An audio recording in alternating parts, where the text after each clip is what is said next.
I never thought a place called home could turn into a trap so fast. My name is Elijah, and at 25, I was just trying to get by fresh out of college with a degree in journalism, juggling a part-time barista job and struggling to find solid footing in Atlanta's overpriced rental market. The world outside felt vast and full of possibilities, but inside my brother Marcus's house, everything was shrinking. Marcus, my older brother by nearly 10 years, wasn't just family. He was the man who raised me after we lost our parents when I was a kid. A former Marine with a fierce sense of honor, he built a life for himself and his wife Savannah in a neat suburban neighborhood outside the city. Marcus's stern voice and rigid discipline once felt like the steady anchor I needed. But things changed, or maybe I just saw the cracks that were always there. I remember moving in with them like it was yesterday. Rent in Atlanta was brutal, and after being kicked out of my dorm over some administrative mix-up, I had nowhere else to go. Marcus opened his door without hesitation, promising I could stay as long as I needed. His wife Savannah was pregnant with their second child, a fact that filled the house with a tense kind of energy I didn't fully understand yet. At first, everything seemed fine. I did what I could, cooked meals, cleaned, ran errands, trying to ease the weight of being an extra body in their perfect little world. But Savannah kept her distance, her smiles tight, her eyes always watching like she was waiting for me to slip up. Subtle hints began to drip from her words. "With the baby coming, we're going to need more space," she'd say, casually mentioning how the guest room might have to become the nursery. I brushed it off. Marcus told me not to worry. "Your family," he said, "you're welcome here." But the quiet glances Savannah gave me didn't lie. Then the accusations started. It was almost surreal how quickly things spiraled. One afternoon, as I wiped down the kitchen counters, Savannah dropped the bombshell. She told me she was uncomfortable living under the same roof, that she didn't feel safe because of some of the people I supposedly hung out with. The people I hardly went out. When I did, it was coworkers or old friends from college, nothing more. She claimed Marcus told her that some of my friends were involved in illegal activities, dark rumors swirling around me like smoke. I couldn't believe it. Marcus, the man who had been my protector, was now the one listening to these lies. But I held on to hope, telling myself Savannah was just stressed from the pregnancy. Things got colder. Savannah stopped speaking directly to me. I was a shadow in the house, invisible and unwelcome. Marcus started to distance himself, no longer the brother who had my back. He came home late, eyes glazed, and barely acknowledged my presence. One night I asked if everything was okay. His answer was a week Savannah's been under a lot of pressure. And then came the worst accusation of all. Savannah said I had been flirting with her. The word hit me like a punch to the gut. I laughed at first, disbelief swirling in my mind. Flirting with my brother's wife? Impossible. But Marcus said he noticed it too. The betrayal sank deep. The person I trusted had bought into a lie that could ruin me. I tried to defend myself, but how do you fight against something you didn't do when the people you love have already chosen to believe the worst? The house, once a refuge, became a battlefield. The baby bump was Savannah's shield, and Marcus's silence was the sword that cut me down. Then came the day I walked in after a long shift to find all my belongings packed into boxes dumped in the hallway like trash. Marcus sat on the couch, head in his hands, his voice barely audible as he said, "Savannah thinks it's time for you to move out." I stood frozen. 4 days to leave. 4 days to disappear. No fight, no defense, just exile. The house I had called home was gone.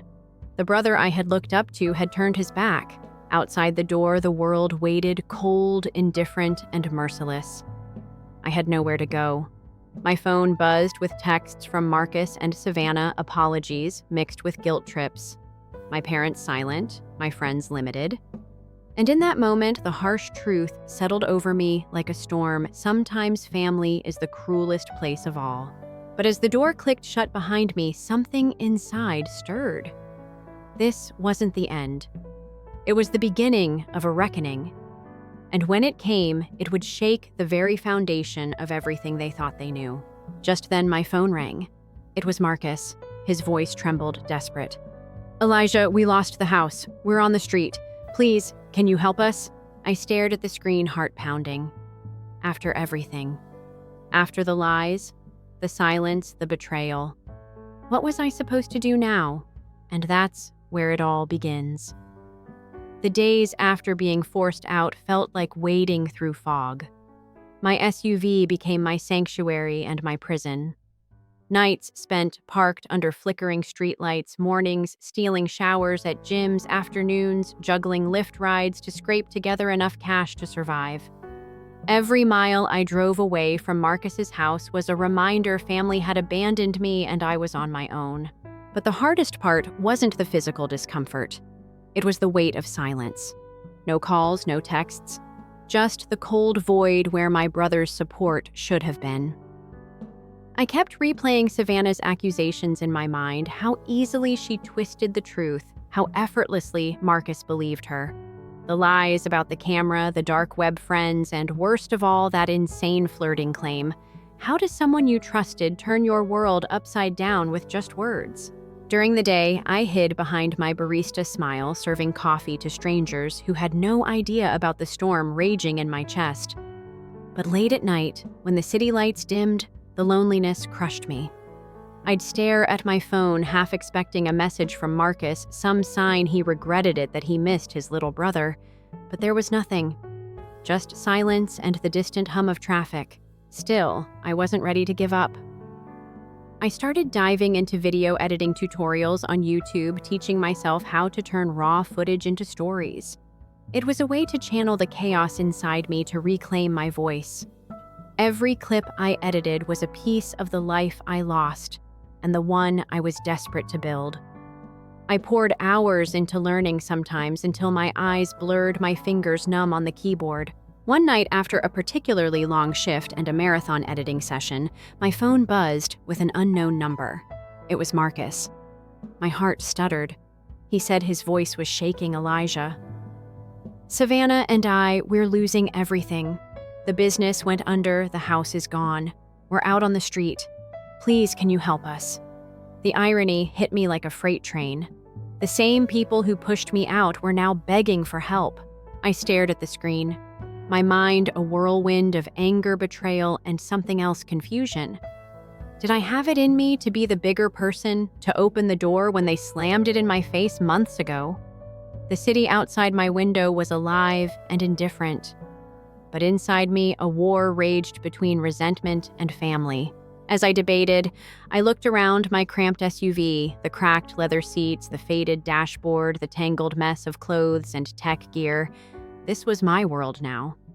Helping Marcus meant risking my fragile stability, but ignoring him felt like abandoning the last thread of family I had left. I typed a message back, my fingers trembling. "I need time to think." The words felt heavier than any argument. Marcus replied quickly, gratitude and desperation bleeding through the screen. Days passed with no decision.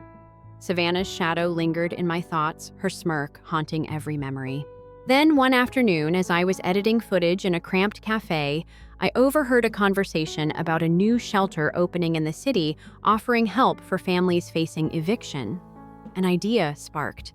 Maybe I could help on my terms, not by letting them back in, but by giving them a lifeline. But before I could act, everything changed. Savannah showed up at my favorite coffee spot. Her eyes scanned the room like a predator hunting, and when they locked onto me, a cold smile spread across her face. "Elijah," she said, voice dripping with false sweetness. "We need to talk." I froze. The walls I'd built to protect myself trembled under her presence. What did she want now? Was this a trap or a chance to rewrite the story? The barista dropped a cup nearby, shattering the quiet. My heart pounded louder than the clatter. Savannah took a slow step forward, and just as I was about to respond, my phone buzzed again. It was another message from Marcus. "Please, we're desperate." The moment hung in the balance, heavy with choices that could destroy or redeem us all. And in that moment, I realized this was just the beginning. The moment Savannah stepped closer in that crowded coffee shop, everything inside me tightened like a fist. Her smile was the same one she wore in family photos, perfect, practiced, but her eyes were sharp cold. She leaned in, voice low, but dripping with calculated sweetness. "Elijah, we need to clear the air. This mess with Marcus, it's tearing the family apart. I want to fix things." I wanted to laugh, or maybe scream. Fix things. After everything, the lies, the cold shoulder, the night I found my life packed up like garbage in their hallway, I kept my voice steady. "Why now, Savannah?" After pushing me out, pretending I didn't exist, she shrugged, eyes flicking to the exit as if watching for someone. "Because Marcus needs you. We need you. And honestly, I don't want to be fighting anymore." Her gaze dropped to the floor, and for a flicker I almost believed her. But then my phone buzzed again. Marcus's name glared at me from the screen. "We're really in trouble. I don't know where else to turn." I swallowed hard. The man who once stood tall as my protector was now begging. I looked back at Savannah. "If you wanted peace, why throw me out with no warning? Why believe lies instead of me?" Her smile faded, replaced by a brief flicker of guilt, or was it calculation? I was scared. The baby coming, the stress. I thought I was protecting my family. Protecting by breaking the one bond you had left with your brother? The irony wasn't lost on me. I wanted to reach out, but my fists clenched tight. Family was supposed to be your safe place. For me, it had become a battlefield. The next few days were a blur of juggling shifts, editing videos, and dodging calls I wasn't ready to answer. I couldn't ignore Marcus forever, though. My survival depended on finding some middle ground, even if it meant walking into a storm I'd been burned by before. I made a decision. Instead of inviting them into my cramped life, I researched shelters and community centers. If Marcus and Savannah were desperate, they needed help, just not under my roof. That night, I sent Marcus a message: "I can't have you here, but I'm finding places for you." Hours later, my phone lit up with a video call. Marcus's face was hollow exhaustion etched into every line. Behind him, I caught glimpses of a small apartment, bare walls, a cracked couch, the kind of place you'd hope never to come home to. "Elijah," he whispered, "thank you." But peace was still miles away. Savannah texted me separately, her tone desperate but sharp. "You think you're better than us? You don't know what we've been through. You left us behind." I wanted to respond to defend myself, but I knew better. Words wouldn't heal this. Actions would. Weeks passed, and I threw myself deeper into my work videos, telling my story, my truth. The clips started gaining traction online. Messages poured in from strangers who saw their own struggles in my story. I was no longer invisible. Then one evening, a knock came at my door. I froze. Peering through the peephole, I saw a woman mid-40s, kind eyes, but a hardened edge, holding a folder. "Elijah," she said softly, "I'm from the Housing Assistance Program. We want to help." Hope stirred. Maybe this was the break I needed. But as I stepped outside, the weight of what had been lost and what might still come pressed down, because the past doesn't stay buried forever. And sometimes the people who hurt you the most are the ones who come back when you least expect it. That night, my phone buzzed again. A text from an unknown number. "We know what you're doing. This isn't over." The game had changed, and I wasn't ready for what was coming next. The warning text haunted me long after the screen went dark. "We know what you're doing. This isn't over." Who was watching? Who wanted to drag me back into that suffocating nightmare I'd barely escaped? I locked my door, pulled the blinds tight, but the feeling of eyes on me wouldn't fade. It was like the past was a shadow stretching long and dark, ready to swallow me whole. I spent that night pacing the worn carpet under my feet, a weak anchor to reality. I could still hear Savannah's voice, the venom beneath her sweet facade, accusing me of thinking I was better than them. The words echoed against the walls of my cramped apartment, reminding me how fragile my new life was. I wasn't just fighting for space anymore. I was fighting for survival. But survival meant more than just a roof and a bed. It meant carving out dignity where none was offered, proving that family wasn't just about blood, it was about trust, respect, and truth.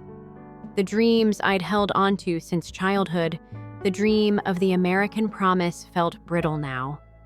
I worked multiple shifts, editing videos late into the night, my fingers raw, eyes blurry, but the growing audience kept me going. Strangers who didn't know my name sent messages of hope, reminding me that sometimes the harshest battles build the strongest warriors. Then came the unexpected. Marcus reached out again this time with a plan to make things right. He wanted to meet, to talk, to fix what had broken. I hesitated. Could I trust him after all the lies and silence? But the part of me that still called him brother couldn't ignore the chance for closure. We met at a quiet diner, the kind with faded vinyl booths and coffee that tasted like burnt hope. Marcus looked worn, his military swagger replaced by the slump of defeat. He confessed the pressure Savannah had piled on him, the way her insecurities twisted their lives until they snapped. I lost sight of what mattered, he admitted, voice cracking. I let her lies drown out the truth. For the first time in months, I saw the man I once admired. But admiration didn't erase the pain. "Why didn't you stand up for me?" I asked, heart pounding. His eyes dropped. "I was scared. Scared of losing you both." Fear, a word so small, but with the power to destroy families. Our conversation was a fragile bridge over a deep chasm, but it was something. A glimmer of hope in a landscape of broken promises. I didn't forgive him then, but I listened. And sometimes that's where healing begins. Back in my apartment, as I unpacked the bag Marcus had left a small peace offering wrapped in frayed paper, I heard a knock at the door. My heart leapt.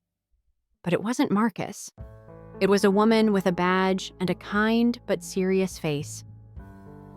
"Elijah," she said, "I'm with Child Protective Services. We need to talk about Marcus and Savannah's situation." Suddenly, the world I'd been trying to rebuild tilted again. The battle wasn't just personal anymore, it was tangled in legal threads, social systems, and the harsh realities of a family unraveling in public view. The woman handed me a file. Inside were reports of missed payments, instability, and concerns for the children's safety. Savannah's perfect image was cracking, revealing a storm beneath. I realized then that this was bigger than my story. It was a glimpse into the struggles so many face behind closed doors, the pressure to appear perfect, the cost of lies, and the fragile threads that hold families together. As I closed the file, a mix of fear and resolve settled over me. I wasn't just a victim or a bystander anymore. I was part of something larger, a fight for truth, for justice, and maybe, just maybe, for redemption. But redemption comes at a price. And as I looked out my window into the dark streets of Atlanta, I knew the hardest choices were still ahead. Because some battles don't end with forgiveness, they only begin. And just as I turned off the light, my phone buzzed one last time that night. A message from an unknown number: "We're watching. Don't forget who you really are." The past wasn't done with me yet. The tension was thick the day I decided to face Savannah and Marcus directly. Not with anger, but with a cold clarity I'd spent months building. I had the legal paperwork from Child Protective Services in one hand, and the weight of every lie, every betrayal pressing down on my chest like a storm ready to break. I arrived at their small apartment halfway between the neighborhood where I grew up and the city I was trying to claim as mine. The peeling paint and cracked steps felt like a physical manifestation of their crumbling facade. Savannah opened the door, her face-guarded eyes flickering with something between defiance and desperation. "We need to talk," I said, voice steady despite the rush of adrenaline. Marcus stood behind her, exhaustion carved deep into his features, but a flicker of hope in his eyes. I laid the papers on their battered table. "This isn't just about us anymore. It's about those kids. And if you want me to help, if you want to fix what's broken, this is where it starts." Savannah scoffed, crossing her arms. "You think you're the judge now? You think you know what's best for my family?" The sharp edge in her voice cut through the room. "No," I replied. "But I know the truth. And I'm done being the scapegoat for your fears and lies." Marcus stepped forward, voice low. "We lost our way. I lost my way. Savannah's scared. I'm scared. But this is our chance to rebuild." The conversation was raw, unfiltered, a collision of guilt, fear, and a desperate desire to heal. For hours, we dissected every fracture, every unspoken pain that had turned family into enemies. I saw Marcus not just as a brother who'd failed me, but as a man wrestling with his own demons shaped by a harsh past and a fragile present. As night fell, Savannah's defenses softened, if only slightly. The fight wasn't over, but a truce was forming. Yet as I prepared to leave, the flicker of hope was shattered by a chilling knock at the door. A man I'd never seen before stood there, his presence cold and imposing. "Marcus, Savannah. We need to talk." His voice was calm but carried a weight that made the air between us freeze. I watched them exchange a look, fear, recognition, maybe regret. This wasn't just about family anymore. This was a reckoning from a world I hadn't fully seen, a world where past mistakes demanded payment. As the door closed behind the stranger, I stood alone on their porch, the night swallowing the faint echoes of a family fighting to survive. And I knew this was just the beginning of a fight far bigger than any of us imagined. The stranger's arrival was like a jolt of electricity through the fragile calm we'd just begun to build. His name was Darren, a man with a reputation neither Marcus nor Savannah wanted to confront. Rumors whispered about debts, threats, and a past that refused to stay buried. As Darren laid out the details, the room tightened, air thick with fear and regret. "You owe more than money," Darren said flatly. "This isn't just about bills or lost jobs. It's about trust, loyalty, and the consequences of broken promises." His eyes locked on Marcus, who flinched but said nothing. I watched Marcus crumble, the weight of choices and silence pressing down like a storm. It was a world I'd only glimpsed from the outside, where mistakes weren't forgiven and family ties could become chains. Savannah's face paled as Darren detailed missed payments, threats from creditors, and how close they were to losing everything permanently. I felt a surge of anger, not just at them, but at the system that trapped so many people in cycles of fear and failure. The dream of a stable life, the so-called American dream, felt like a cruel joke for families like ours caught between hope and hardship. Yet even in that darkness, a flicker of determination grew inside me. I wasn't just a victim anymore. I was a man who had learned to fight, to protect what little he had, and to demand respect even from those who had betrayed him. The next days blurred into a whirlwind of phone calls, meetings with social workers, and searching for any lifeline that could pull us back from the edge. Marcus and Savannah tried to hold on to their dignity, but the cracks showed in late-night arguments and tired eyes. One night, as I sat alone editing a video about my journey, the phone buzzed again. This time, it wasn't Marcus or Savannah. It was my mother's number, long silent. My hands trembled as I answered, unsure if I was ready to face the ghosts of the past. Elijah, her voice was soft, hesitant. "I've been watching. I'm sorry I stayed quiet. Maybe it's time we talked." I stared into the dark, the weight of years pressing down. Family. The people you expect to be your safe harbor had often been your greatest storms. But maybe, just maybe, the calm was still out there waiting to be found. As I hung up, a message popped up on my screen. From an unknown number, "You're not alone. Not anymore." The fight wasn't over. It was evolving. And the next move? It was mine. The call from my mother lingered in my mind like a fragile thread, tentative but full of possibility. After years of silence, that single word maybe felt heavier than any accusation or betrayal. It was the first step toward something I hadn't dared to hope for: reconciliation. In the weeks that followed, I found myself navigating a complex web of emotions. Anger still bubbled beneath the surface, but it was tempered by a growing understanding of how deeply family wounds ran. Savannah and Marcus struggled to keep their heads above water, wrestling not just with debts and threats, but with the raw shame of failure. They weren't villains. They were broken people caught in a cycle far bigger than themselves. I focused on building my life on my terms. My YouTube channel grew not just as a platform for my story, but as a beacon for others who felt trapped by family drama, economic hardship, or the burden of unmet expectations.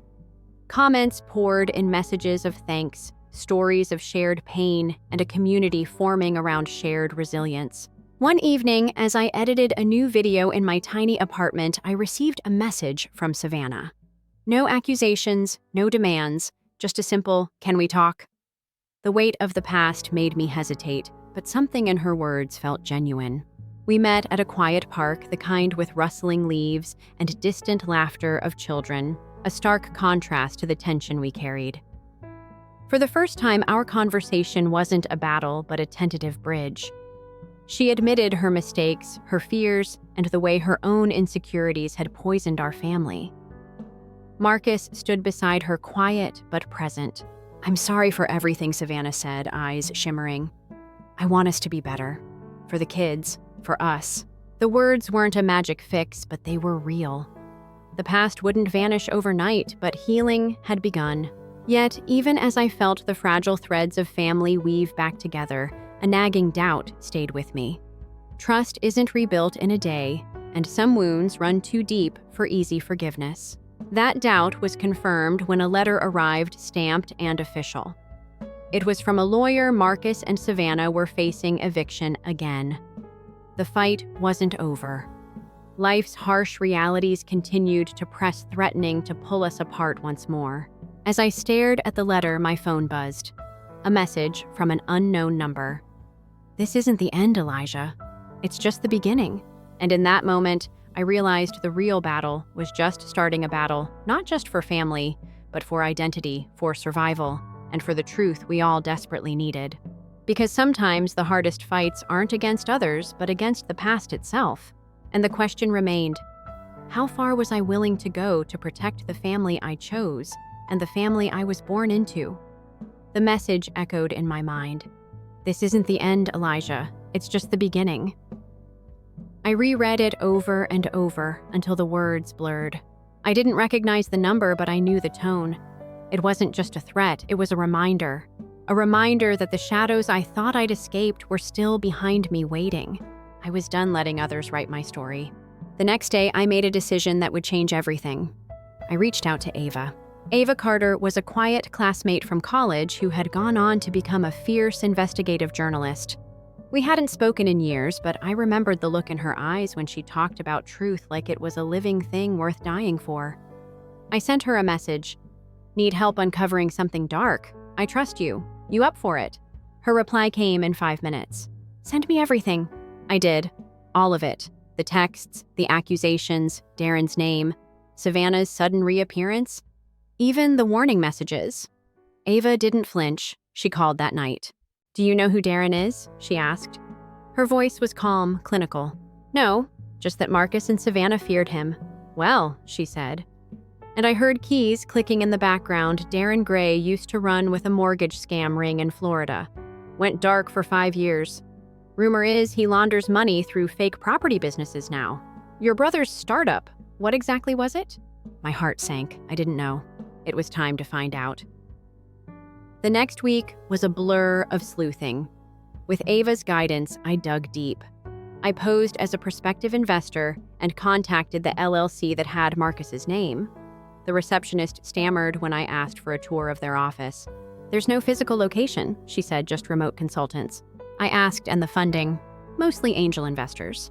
Lie. Ava confirmed it, shell companies, fake invoices, and at the center, Darren. Marcus wasn't just desperate. He was drowning in something criminal. But there was more. Ava sent me a file she unearthed through a source at a legal aid clinic. It was a quiet custody petition Savannah had filed 3 months ago. Not for her children, for temporary guardianship of a child named Mateo Carter. Her cousin's kid, Ava, said, or so she claimed. But I looked into the birth certificate. The mother unknown, the father Darren Gray. I stared at the screen. This wasn't just lies anymore. This was a web of trafficking, custody fraud, and buried identities. Savannah had more to hide than I imagined. I met Marcus again, this time in a public park. No cameras, no pretense, just truth. He looked older than the man who raised me. Hair thinner, back hunched, hope barely flickering. "You knew what Savannah was into," I said. "You helped her bury it." His jaw tightened. I didn't know at first. By the time I did, we were already in too deep. Darren wasn't just a threat. He owned us. Every loan, every investor, fake or real, was him. And when Savannah brought Mateo into the house, he broke down. I didn't know what to do. I handed him the file. Ava's full report. I watched him read. His hands trembled. I'm turning it all in, I said. To CPS, to the police, to the media, but I need one thing. He looked up. What? I want your testimony. He blinked. Against Savannah. Against both of you. Full truth. I want closure. And so do the kids. A month later, the story broke. Ava's article went viral, the house that lies built inside the Atlanta family fraud ring. The police raided the apartment. Savannah was arrested for fraud and child endangerment. Marcus, in a plea deal, turned over financial records and became a state witness. The kids were placed in protective custody. I didn't gloat. There was no joy in watching a family disintegrate. But there was clarity. In the weeks that followed, the city turned their eyes toward me. My channel exploded. But it wasn't fame I wanted. It was accountability. I testified at the hearing. I told the story not just of fraud, but of what it means when family becomes the first place that wounds you. And afterward, I did something radical. I adopted Marcus and Savannah's daughter. Not out of pity, but because no child should grow up believing love has conditions. Her name is Lila. She's 7 now, she sings loudly, she spills juice, and she knows one thing for sure. Her uncle will never abandon her. Some people think revenge is the goal, but the deeper truth is, this revenge doesn't heal. Redemption does. When my mother reached out again, I didn't shut the door, but I didn't open it fully either. We had coffee once. We talked like acquaintances. It was enough. Marcus is in a halfway house now. He writes letters, some I answer. Savannah is serving time. She's filed an appeal. She won't win. As for me, I live in a modest place. 2 bedrooms, one filled with drawings and stuffed animals, the other with editing gear. Every morning, Lila wakes me up with messy hair and louder questions. And every night I tuck her in and whisper the same words. You are safe, you are loved, you are never alone. Because I once walked out of a house filled with betrayal and built one filled with truth. Story 2. Twinkling white lights traced the outline of the miniature spruce in Michael Thompson's glass-walled office as he tapped through the final slides of Redwood Realty's year-end performance deck. Outside, Springfield's skyline glowed through a light December haze, holiday carol snippets drifting up from the street. He swirled the leftover champagne Marcus Lee had sent over Cuvée du Roi, a thank you gesture from his CFO-turned-college roommate, and leaned back, savoring the rare quiet on Christmas Eve. Then his phone buzzed, interrupting everything. At 7:15 p.m., he saw the Zelle alert. Don't come for Christmas. After what you did, you're not welcome here. Linda. His pulse thudded against the kitchen of his ribs. Linda Thompson. His mother had always texted gently. This felt like a guillotine. He stared at the message, remembering the last time he'd spoken to her, pleading tones, Lily's tears, Alex Baxter's crypto bet debts. He swallowed hard, the sweet fizz of champagne suddenly sour. He rose and crossed to the floor-to-ceiling windows, the city lights reflecting on his polished floors. Every knick-knack, the hand-blown glass reindeer, the framed snapshots of Bayside Mall's ribbon cutting reminded him how far he'd come from the campus security badge they assumed was his career's pinnacle. They'd called his real estate dreams pipe dreams, joked he was playing at Wall Street. Tonight, though, those jibes cut deeper than any winter wind. Michael tapped the Zelle alert, then opened his photo gallery. He'd snapped a quick picture 3 months ago, a crisp title deed printed on heavy stock stamped Chase Bank edged with the embossed seal of the Springfield Recorder's Office. He found it among vacation snapshots and team outing selfies. Heart-hammering, he attached the photo to a reply with no text and hit send. The deed floated off into his family group chat like a paper arrow. Back at his desk, he watched the glow of the file icon pulse beside Linda's name. 456 Elm Street, Maplewood Heights, the heading read. He'd bought their childhood home the moment Chase threatened foreclosure on their HELOC. He'd paid it off, cleared every lien, and retitled it into Redwood Realty LLC, his secret vehicle. They still thought he was scraping by in that basement apartment he'd kept long after leaving college. He let the tree's lights warm his face. Inside, he felt nothing. Seconds stretched into a minute. Then his phone blared to life, "Dad home." The label felt absurdly intimate. He tapped answer. "Michael, what is this?" His father's voice cracked like brittle glass. "It says you own 456 Elm. Our house. We've lived there 40 years. How?" Michael slowed his breath, savoring the moment. "Remember your HELOC default 3 months ago when Chase sent the eviction notice?" Silence. "Eviction," Dad whispered. "I thought you were looking into refinancing." Michael's lips curved. "I did more than refinance. I paid off every dollar, transferred the deed to Redwood Realty. You and Mom have been living rent-free for 12 weeks. A strangled gasp. But you're a campus security officer. You don't have that kind of cash." He stood, eyes drifting to the glass-encased Redwood logo on his credenza. "I haven't worn that uniform in 8 years, he said softly. "I own Midtown Tech Center, that glass tower on 3rd. I own Bayside Mall, the Harborwood Apartments. I employ 3,000 people. I turned a dead mall into a mixed-use complex generating $12 million a year." His father's breathing grew shallow. "Why didn't you tell us?" "You never asked," Michael replied. "And you never listened. Every time I tried to explain my investments, you said I was chasing fantasies." The line went silent. In the hush, Michael heard only the faint hum of the Christmas tree's electrical cord. A knock at the door shattered the stillness. His assistant's voice floated in. "Mr. Thompson, Mayor Bennett is here, and she says it's urgent." He placed the phone down, heart racing anew. The memory of that Zelle message flashed across his mind. They'd disowned him. Now the city's most powerful leader stood on the other side of that door. He straightened his jacket, ran a finger along the embossed R on his lapel pin, and strode to the door. When he cracked it open, the winter air rushed in, carrying the faint scent of pine and cinnamon. There stood Mayor Grace Bennett, her eyes alight, a leather portfolio tucked under one arm. She smiled as if she already knew every secret he'd been hiding. "Mr. Thompson," she began, voice warm but firm, "sorry to disturb your holiday, but we need to finalize the Greenbridge Park plan before year end." And in that moment, Michael's heart raced with anticipation for the deal, for the reckoning waiting at home, and for the choice he'd made to rewrite his family's story forever. Mayor Bennett followed Michael into the gleaming conference room off his office, the walls lined with renderings of the Greenbridge Park project arching over the river. As she laid out the final terms, Michael's hands moved almost of their own accord, flipping through pages of the contract with a practiced ease. He traced the model's sinuous arch, decorated with a single, oversized wreath echoing the bridge's curve with a green enameled cufflink, a subtle symbol of his vision for a community gathering place.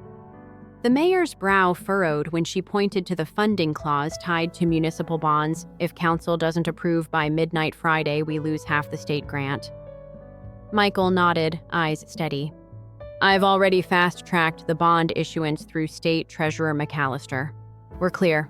He signed, the black ink glinting under the recessed lighting like the final stroke of a masterpiece.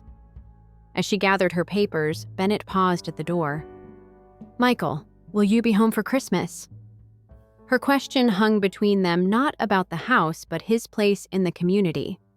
He offered a half-smile, closing the door behind her without replying. He slid into his Lincoln Navigator, the leather warm beneath his fingers as holiday tunes hummed on the radio. The dashboard glowed 8:45 p.m., and outside the temperature hovered just above freezing. He'd chosen the Navigator for its unassuming profile. He preferred people to notice his investments, not his car. As he navigated the quiet avenues of Maplewood Heights, snow-dusted lawns glimmered under street lamps, each house wearing wreaths like badges of pride. Through the windshield, he spotted the familiar facade of 46 Elm Street, 2 stories of colonial brick bay windows glowing amber. It looked unchanged from his childhood, yet everything was different. The house no longer belonged to his parents. He inhaled the frosty air, feeding the knot of anticipation in his chest. At the curb, he cut the engine and leaned back, watching his breath cloud the Navigator's side mirror. The wreath on his rear view reflected in the glass a perfect circle, a promise of unity he intended to keep. He opened the door, the crunch of snow under his boots punctuating the hush.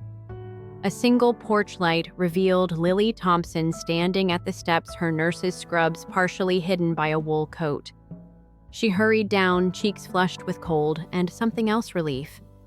As he stepped onto the porch, her arms wrapped around him, and for a moment, the world narrowed to her whispered apology. "I'm so sorry, Michael. I didn't understand."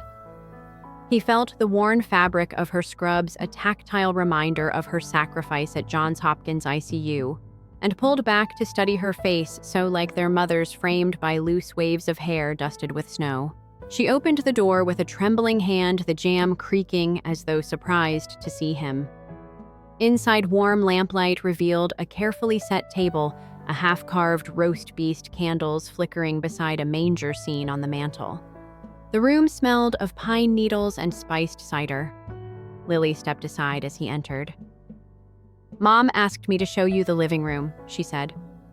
Voice small. He nodded, scanning the familiar framed photos, their grandfather's Wubwu portrait, the family Christmas at Bayside Mall, the old Thompson Medical Center dedication plaque. Everything felt tender and fragile. As he crossed the threshold, the lights flickered and he heard a second set of footsteps behind him. He turned to find Alex Baxter in the hallway, leaning against the wall in a rehab center windbreaker, eyes wide. The man they'd said was banned until he finished his program stood there, shoulders squared, despite whatever tremors Lily's voice had told him about her husband's debts and recovery. Alex's gaze met Michael's. "I couldn't stay away," he confessed, voice low and ragged. "I needed to tell you I got clean. I'm trying, Michael." The air tightened around them. Michael's hand hovered on the doorknob, caught between the brother he still loved and the line he'd drawn to protect his family. The scent of evergreen and cinnamon swirled as Lily closed the door behind them, sealing out the December cold. In the stillness, Michael remembered his father's tremor of disbelief when he'd revealed the deed, how the man had blamed himself for not listening. Now Alex stood before him, seeking absolution. The ban he'd imposed was clear, no entry until rehab was complete. Yet here he was. Michael felt the weight of every dollar he'd invested, every risk he'd taken in a business world that once dismissed him as a college dropout. He glanced at the mantel, a single green ribbon tied around a brass candlestick, symbol of hope and renewal. His breath caught. Outside, a neighbor's silhouette slipped across the window, watching. The family's hopes and resentments hovered in the lamplight, unresolved. Michael's mind raced, uphold the ban and risk shattering Lily's fragile recovery, or forgive and blur the boundary he'd set for everyone's sake. He pressed a palm to the wreath-draped door, the cold metal familiar under his glove. "Alex," he began, voice steady but soft, "you did what?" His question, loaded with the possibility of mercy or retribution, echoed in the doorway, and the world held its breath. Michael hesitated in the frosted hallway, the soft glow from the living room spilling around the corner. Alex stood just inside the entry, his rehab windbreaker slightly dusty from the clinic parking lot, hands awkwardly buried in pockets. Lily hovered behind him, her shoulders tense in that familiar way, the same way she braced herself before a 12-hour ICU shift. Michael's heart thudded. He could feel the weight of every ledger entry, every silent boardroom decision he'd made to protect this family. He exhaled, summoning the quiet authority that came from building an empire nobody saw. He studied Alex's face, lined, determined, haunted by late-night bets on football scores and crypto crashes. The YMCA-style lanyard around Alex's neck held a laminated card, Baxter Recovery Program 60-day completion pledge. Under the glare of the porch light, it looked official, hopeful. Alex held it out with a tremor. "I finished my first 30 days, he said, voice low. "I have a sponsor. I'm enrolled in outpatient counseling. I wanted you to know." Alex's eyes shone with something like fear, maybe guilt. Michael glanced at Lily, whose nurse's badge caught the light as she shifted. Her eyes brimmed with relief, but also apology. He drew a slow breath, recalling how this same man had almost bankrupted her through underground parlays. He remembered his mother's tears, his father's silent despair. Trust had been shattered. But this pledge felt like a fragile bridge across a chasm Michael himself had blasted open. He held out his hand, hesitated, then took the card. The plastic edge was cold honest. "Alex," he said quietly, "this isn't a free pass." His voice was firm but not angry. "You step out of line, miss a meeting, skip a payment on Lily's medical bills, or relapse, you leave. No second chances." Alex nodded, relief and fear warring on his face. "I understand," he whispered. Michael turned and led them into the living room where the air was fragrant with pine and cinnamon. A half-carved roast rested on a china platter, candles flickering beside the manger scene Linda had set up. The Thomas Kincaid print over the fireplace glowed in the lamplight, a snowy village aglow with lamplit windows. It was kitschy, but comforting, the perfect symbol of Christmas hope. Lily slipped an arm through Michael's as they crossed the threshold. He felt her exhale against his arm, the tight coil of tension loosening just a fraction. But he remained watchful. Across the room, David Thompson stood by the hearth, eyes red-rimmed, hands clasped. Next to him, Linda touched Lily's shoulder, silent support in her gaze. Michael noted the lines on his mother's face, worry for her daughter, pride in her son, confusion at every turn. He placed Alex's recovery card onto the coffee table beside a stack of family albums, photo after photo of bake sales, high school graduations, the plaque unveiling at Thompson Medical Center. Each image represented a chapter they'd misunderstood: Michael in a security guard vest, Michael beside a sold sign after closing on a 4-unit building, Michael shaking hands with contractors at Bayside Mall's grand reopening. Michael cleared his throat. "Before we eat," he said, voice steady, "I want to say why I did what I did." He gestured to the roast. "This house, you grew up here thinking it was yours. I wanted to save it because you all needed a home base, a place to come back to when things got hard. I wanted to protect you from foreclosure the way I protect my tenants from displacement." He paused, seeing his father's throat tighten. "Lily," he continued, turning to his sister, "when you told me Alex's debts were killing you, when you cried that you might lose everything, I couldn't just send money. I had to make sure the problem never came back. So I built Redwood Medical Group to cover your treatments. I used Redwood Realty to clear your HELOC. I did it quietly because you told me you didn't want charity." Lily's eyes glistened. She swallowed. "I was so proud," she said, voice catching, "and so ashamed I never asked." She reached for Alex's hand. His grip tightened around hers. Michael nodded at his parents. "We all made mistakes," he said. "Your refusal to see me as more than a college dropout wounded me. But my choices, my business saved, this house paid Lily's bills, gave Alex a second chance." He drew in a breath. "All I ask is respect for what I've built and the chance to keep doing it for this community and for you." David stepped forward, voice hoarse. "Michael, I'm sorry," he said, eyes brimming. "I judged you by that uniform, that beat-up Civic. I thought stability meant clocking in, not building an empire." He looked at Alex. "I know you're working a program, son. You have our support if you stay the course." Alex nodded, relief flooding his face. Even Linda exhaled, gathering Lily in a hug before turning to Michael. She pressed his hand. "We should have listened," she whispered. "You've always been our son no matter what." For a moment, the room held a fragile peace. Plates were set, candles lit, and the roast beckoned. Outside, a car rolled slowly past the window, tires crunching on icy pavement. The only sound was the soft hum of the furnace. Then Michael's phone buzzed in his pocket. He glanced down a text from Marcus Lee, time-stamped 9:12 p.m. "Need your sign-off on Pinecrest Tower refinance. Closing window closes at midnight. Mayor's counting on us." He stared at it, heart racing, two worlds colliding at the boundary of midnight. Pinecrest was the last parcel for Greenbridge Park funding. Without it, the state grant evaporated. He looked up at his family, Lily smiling through tears, Alex steady at her side, parents leaning in. He slipped the phone back. "I'll get to it," he said softly, though his pulse thundered. He realized that trust wasn't a one-time gift, it was earned every day in board meetings and family moments alike. He turned to Linda. "May I sit?" She nodded, stepping aside to let him into the circle around the coffee table. As Michael settled between his parents, Lily and Alex sat on the sofa, and the room's warmth closed in. The doorbell rang once, then twice, then 3 short chimes. Michael's blood ran cold. Nobody except family and Marcus should be showing up now. His gaze snapped to the window where the wreath on the door shifted slightly in the draft. Linda frowned. Who could that be at this hour? The children's stockings above the mantel rattled softly like tentative hearts knocking on defiance. Michael's chest tightened. He stood and moved toward the front hall, every step echoing on the hardwood floor. His family watched him go, faces a question. He opened the door, and the winter wind, carried in a shadow neither business nor family had prepared him for.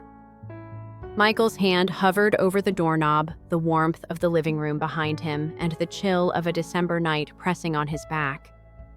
He could almost taste the spiced cider and roast beef waiting by the fireplace, feel Lily's quiet relief beside him, and yet something about that triple chime rattled every sense. He took a breath, the wreath on the door brushing his gloved fingers like a silent reminder of both home and duty, and pulled the door open. On the stoop stood an elderly woman, her silver hair tucked beneath a faded wool cap cane, resting in one arthritic hand, while the other clutched a crisp envelope stamped Housing Authority of Springfield. Her face was lined with years of worry, but her eyes, steel blue and unblinking, bore straight into his. "Mr. Thompson," she began, voice wavering, but firm. "I live in Harborwood Apartments.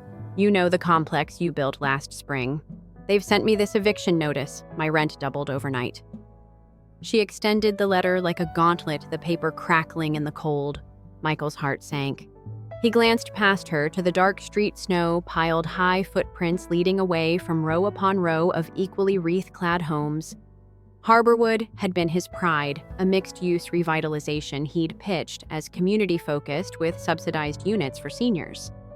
Yet here was proof that at least one tenant had been priced out. He remembered Mrs. Jenkins's name from his files. He'd approved the budget for senior discounts himself. He swallowed, voice catching. "I thought your lease was grandfathered in. Let me see that notice." She stepped forward into the threshold envelope in trembling hand. The porch light cast long shadows, turning her silhouette into something both vulnerable and accusing. Inside, the family paused mid-step, Linda's hand on the banister. Lily's nurse's ID, glinting, Alex's rehab lanyard swinging like a pendulum. David's jaw clenched. They'd forgiven each other for old wounds, but this was a wound Michael hadn't anticipated reopening. He led Mrs. Jenkins into the entryway, careful to keep the door propped just enough to let the cold air swirl around him. He unfolded the notice, official letterhead bold, eviction notice at the top, citation of new market rates, a deadline 2 weeks out.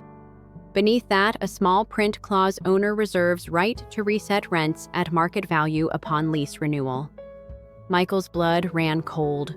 He'd signed that clause as boilerplate, trusting his property managers to handle discounts. He never imagined legal language could override his intentions. A knot formed in his chest as he folded the paper and tucked it into his coat pocket. Mrs. Jenkins leaned heavily on her cane, eyes flicking to his parka. "I've paid every month on time," she said. "I come home after my shift as a retired school teacher, sometimes late because I tutor 2 kids downtown. This was my safe haven. Now you're taking that away." Her voice broke on safe haven, echoing in the silent hallway like a church bell of guilt. Michael felt the weight of every contract he'd signed, every untold corner of his empire that could tip toward profit over people. His gaze drifted to the wreath on the door once more, an emblem of unity he'd hung himself, and he realized the symbol felt hollow if he didn't act. He looked back at Mrs. Jenkins, breathing fast, mind racing through legal files, bond issuances, board meetings. She deserved better than bureaucracy. The question throbbed, could he stop the eviction without undoing months of financing? Behind him, Lily cleared her throat. "Michael," she said softly, "she's right. You promised us you'd listen to what this community needed, affordable housing for seniors, remember?" Linda's hand found Lily's arm, nodding. Alex shifted on his feet, guilt flickering across his face like a half-remembered dream. Michael drew a deep breath, the smell of pine drifting in from the living room. He stepped back and closed the door just enough to cage the cold and faced them all. "I'm going to fix this," he said, voice trembling between resolve and remorse. "We'll renegotiate her lease at the old rate. And every other grandfathered tenant gets the same." His family exhaled relief, rippling. Mrs. Jenkins managed a grateful smile. But Michael's phone buzzed, then, piercing the moment, a text from Marcus Council wants bond vote tonight. They're split 5-5, need your pitch. Or we lose Greenbridge. The words burned on the screen. He looked from his grateful family to the relieved tenant, the eviction notice in his pocket, the wreath above the door. Two worlds spun on the same hinge, the one he built for profit, and the one he swore to protect for people. He swallowed, throat tight. "I have to go," he said, voice flat. Mrs. Jenkins nodded hope in her eyes. "Thank you," she whispered. He stepped back into the foyer, adjusting his cufflinks, the same green enameled R that marked every deal, and opened the door again. Outside, the night air bit wind, swirling the snow in eddies. On the curb, his navigator idled like a patient steed. He reached into his coat for the eviction notice, tucking it into his jacket as though hiding a betrayal. Then he closed the door shut, out the cold, the graft of city politics, the urgencies of business, and the echoes of his family's hopes, and strode into the night. The wreath on the door swung slowly, casting its green glow into the darkness as Michael's breath misted in front of him. He climbed into the driver's seat and crushed the ignition. As the navigator pulled away, the porch light flickered and the wreath swayed one last time as if waiting for his return.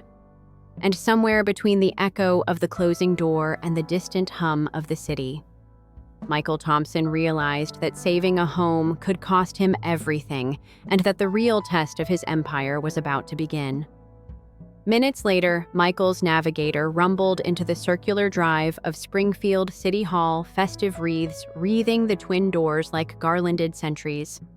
Inside, the marble floor gleamed under crystal chandeliers draped in pine boughs dusted with fake snow. He punched the elevator button, heart pounding, as if it were the night he first signed that 4-unit apartment deal. The last bond issuance for Greenbridge Park depended on this vote. If the council deferred, half the state grant evaporated. At 11:45 p.m. on Christmas Eve, most city workers were already home, leaving 8 council members clustered around the horseshoe dais, breath visible in the icy draft slipping through a cracked window pane. Mayor Grace Bennett presided, her clipboard glowing under lamplight. She gave Michael a tense nod as he entered. "Councilmember Thompson," she whispered, "thank you for coming." He set his cufflinks straight, the green enamel catching the lamp's gleam, and stepped to the lectern. The room hushed. Even the drummer on the holiday drum circle outside seemed to pause. He opened with Mrs. Jenkins's story, the retired school teacher in Harborwood Apartments, whose eviction notice he'd personally rescinded. He described her trembling hands, the way her hope had returned when he pledged affordable rents. He spoke of James Rodriguez, the young single father in Bayside Mall's retail incubator, now hiring neighborhood teens for their first jobs. He painted images of families crossing that sleek new bridge he'd engineered, Greenbridge arching like a ribbon of hope over the frozen river. His voice didn't waver. He felt every eye on him, the weight of every ledger entry and every whispered doubt. He concluded by reminding them that this wasn't a real estate play, but the fulfillment of the American promise that community and commerce could rise together. Then Councilman Robert Fitzwilliam, a hedge fund veteran in a charcoal suit, stood. "Beautiful vision, Michael," he said, voice polite but cold. "But as stewards of the public purse, we must be cautious. If bond yields spike, our property taxpayers shoulder the cost. We can't gamble Springfield's balance sheet on untested programs." He tapped a tablet. "Credit agencies are watching." Michael inclined his head. I projected yields with State Treasurer McAllister fixed rate at 2.3% locked for 30 years. Our revenue forecasts from Redwood Dev estimates conservative annual returns of $1.2 million, enough to cover debt service and seed neighborhood grants. He tapped the lectern. This isn't gambling, it's investment in people. A murmur rippled. Councilwoman Dana Singh, first elected on a platform to revitalize old neighborhoods, rose. I'll second the motion to approve, she said, eyes bright. Springfield needs this. Bennett called the roll. Fitzwilliam, nay. 2 others, nay. 4 ayes, 4 nays. A stunned silence followed as Bennett stood tapping her gavel. As mayor, I cast the tie-breaking vote in favor. The gavel echoed. 4 votes changed to 5. A cheer cracked across the chamber. Michael exhaled so hard his suit jacket shifted. Frost from the window pane fluttered like confetti.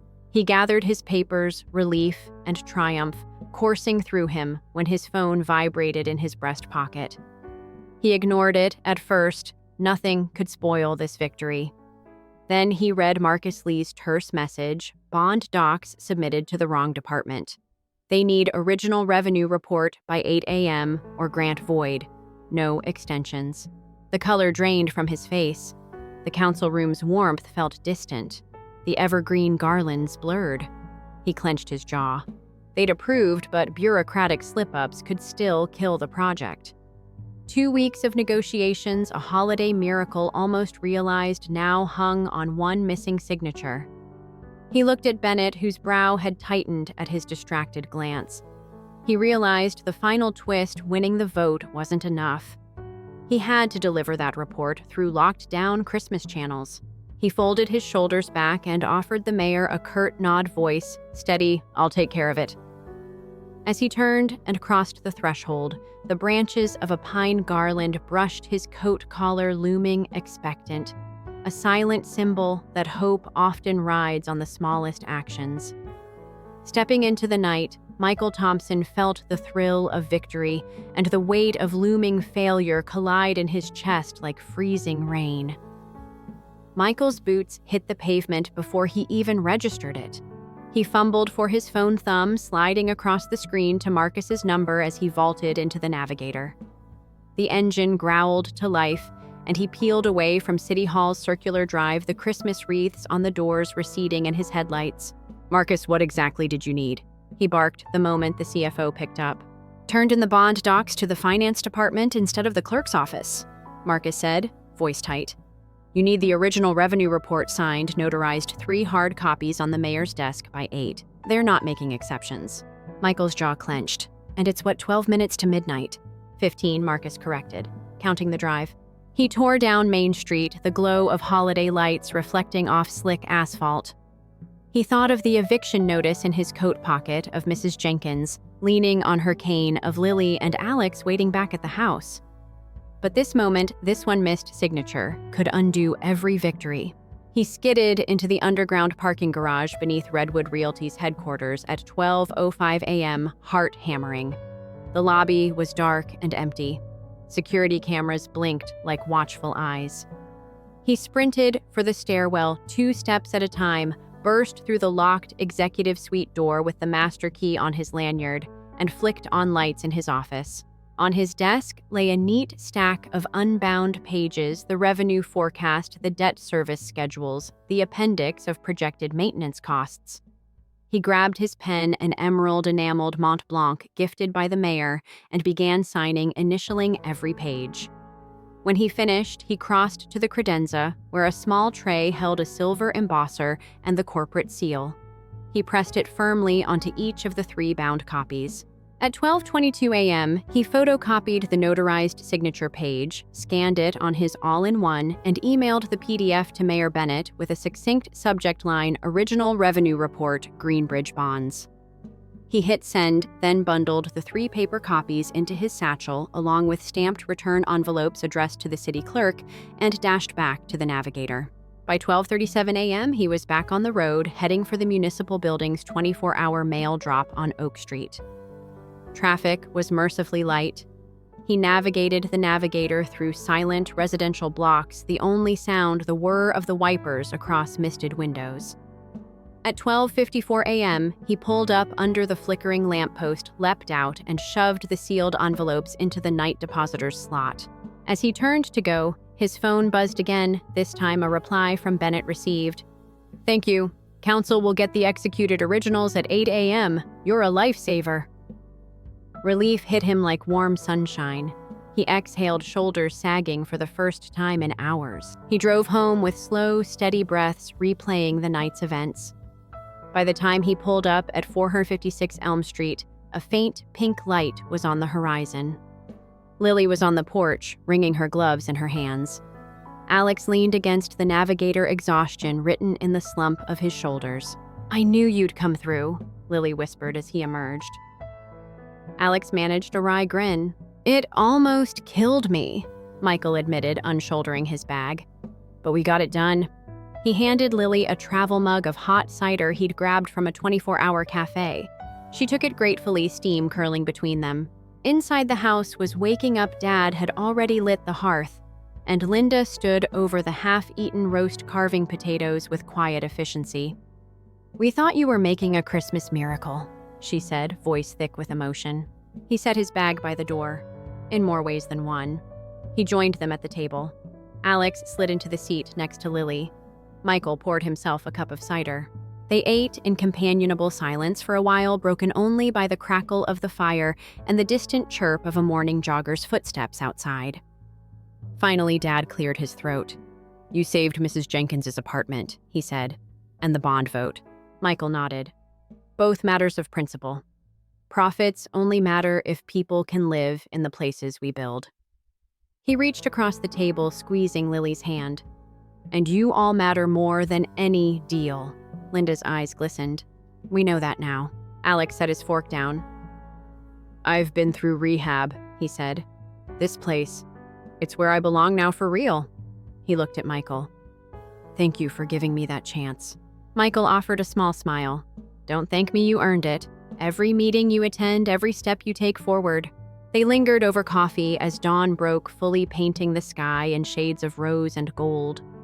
Outside, snowflakes began to drift once more, settling on roof shingles and windowsills. Michael stood and walked to the front window, watching them fall. He thought of the wreath on the door, a circle unbroken, and of the responsibilities waiting for him tend the tenants. Steward the bonds, rebuild, trust, earn respect. He turned and saw his family framed by the doorway. Lily's soft profile, Alex's tentative smile, his parents' proud postures. In that moment, he felt a fierce gratitude and a solemn promise. He crossed the room and joined them. "Let's get through today," he said, voice warm. "Together." They nodded, a family forged by trials and triumphs, ready for whatever came next. And as the snow continued to fall, the Thompson house stood steady, a home saved, a community strengthened, and a man who had learned that true success is built on more than brick bond or debate.